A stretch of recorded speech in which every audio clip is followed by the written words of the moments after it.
Siye ashram ngaphandle kwemvumo yamuntu. Ukuba amaphoyisa besibambile uyazi ukuthi bekuzokwenzakalani ngathi uyaqonda yini lokho? Buka sikhona esinye isizathu ngaphandle kwalecala. Isiphi leso sizathu? Bekumele sole umkhonto ngabazali bakho bangempela.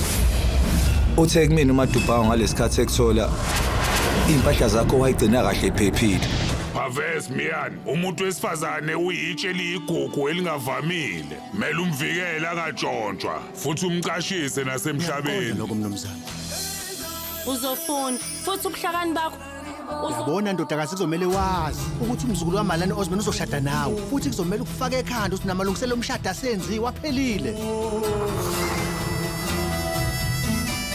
Imfundiso ewenza umuntu wesifazane ekholiswa ubani isona. Ngikuthembisa lokho. Ngeke ngivuma ukuthi udlulela ngidlule khona. Ngizokwenza ube udokotela. Kungekudala nje mina ngizofika emzini wakaThandoni ngiyothatha izipilo zabo ngisibhekise phezulu. Umndeni wakaThandoni udisiya nibingelele uthi sanibona njani niyaphila? Bazosala bazama ukusindisa kuyobe kusele kodwa kuyobe engasena lutho.